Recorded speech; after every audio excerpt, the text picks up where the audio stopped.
विधानसभा चुनाव से पहले राज्य का सियासी पारा हाई चल रहा है। इस बीच दिल्ली के पूर्व मंत्री कैलाश गहलोत ने दिल्ली विधानसभा की सदस्यता से आज इस्तीफा दे दिया।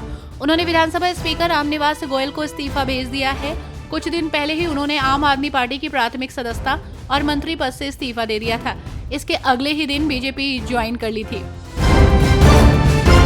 चुनावी नतीजों के बाद एक बार फिर ईवीएम पर सवाल उठने लगे हैं। वहीं इसी बीच कांग्रेस नेता उदित राज ने ईवीएम को लेकर चल रहे कैंपेन पर बोलते हुए कहा कि जब तक बैलेट पेपर नहीं तब तक चुनाव नहीं, ये हमारा संकल्प होना चाहिए। उन्होंने कहा कि 1 दिसंबर को रामलीला मैदान में ईवीएम के खिलाफ रैली भी है। उदित राज ने कहा कि बैलेट पेपर से चुनाव होने चाहिए। भाजपा अध्यक्ष जेपी नड्डा ने पार्टी के संगठन चुनाव के लिए पर्यवेक्षक नियुक्त कर दिए हैं। पार्टी ने महासचिव सुनील बंसल को बंगाल और विनोद तावड़े को बिहार और यूपी का पर्यवेक्षक नियुक्त किया है। इन पर्यवेक्षकों का प्रमुख कार्य संबंधित राज्यों में पार्टी के संगठनात्मक चुनावों की निगरानी करना होगा, जिससे पार्टी की आंतरिक संरचना मजबूत और पारदर्शी बन सके। राज्यसभा के सभापति जगदीप धनखड़ ने जोर देते हुए कहा कि मेरी कोशिश है कि संसद की गरिमा और परंपरा बरकरार रहे। उन्होंने कहा कि सभापति द्वारा दिए गए फैसलों का सम्मान किया जाना चाहिए। इसी के साथ उन्होंने कहा कि राज्यसभा के सभापति ने इस बात पर जोर दिया कि सभी सदस्यों को सभी मुद्दों को नियमों के अनुसार उठाने का अवसर मिलेगा। केंद्रीय मंत्री गिरिराज सिंह ने कहा कि विपक्ष जिस ढंग से सदन में हंगामा करता है, यही हंगामा करके सदन को चलने नहीं देता है।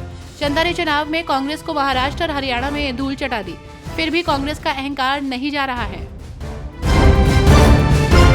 उत्तराखंड क्रांति दल के पूर्व केंद्रीय अध्यक्ष त्रिवेंद्र सिंह पवार का आकस्मिक निधन हो गया। त्रिवेंद्र सिंह पवार के निधन पर उत्तराखंड के मुख्यमंत्री पुष्कर सिंह धामी ने दुख जताया। उन्होंने कहा कि उनका निधन हम सभी के लिए बहुत दुखद और अपूरणीय क्षति है। राज्य में हुई सड़क दुर्घटनाओं को लेकर सीएम धामी ने उनकी जांच के पहले ही आदेश दे दिए हैं।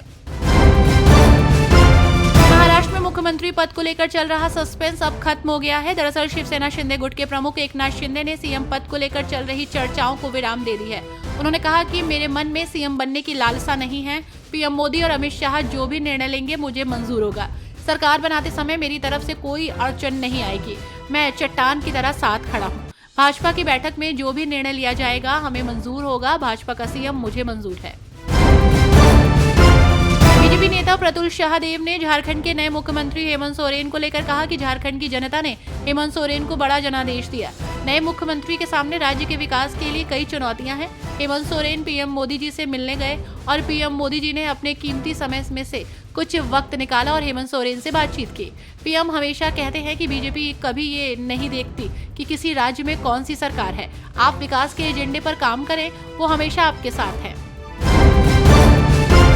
कांग्रेस सांसद गौरव गोगोई ने बड़ा बयान देते हुए कहा कि अडानी मुद्दे पर पीएम मोदी की चुप्पी से ये बिल्कुल स्पष्ट हो जाता है कि मोदी सरकार कुछ छुपा रही है। अगर अमेरिका की कोई जांच एजेंसी किसी कंपनी पर इतना गंभीर आरोप लगाती है तो ये भारत सरकार की जिम्मेदारी बन जाती है कि वो जांच में जुटे हैं। लेकिन आज जो पूर्ण सन्नाटा हम देख रहे हैं वो सन्नाटा नहीं है, ये आवाज है और ये आवाज देश की जनता सुन रही है। महाराष्ट्र में सीएम चेहरे पर बात करते हुए महाराष्ट्र बीजेपी अध्यक्ष चंद्रशेखर बावनकुले ने कहा कि पार्टी का हर कार्यकर्ता चाहता है कि उसका नेता मुख्यमंत्री बने। साथ ही ईवीएम के मुद्दे पर उन्होंने कहा 5 महीने पहले महाराष्ट्र में लोकसभा चुनाव के दौरान महाविकास आघाड़ी के 31 सांसद चुने गए थे। क्या उस समय ईवीएम ठीक से काम कर रही थी? अब नांदेड़ लोकसभा उपचुनाव में उनका उम्मीदवार जीत गया है। क्या वहाँ ईवीएम में कोई दिक्कत नहीं थी?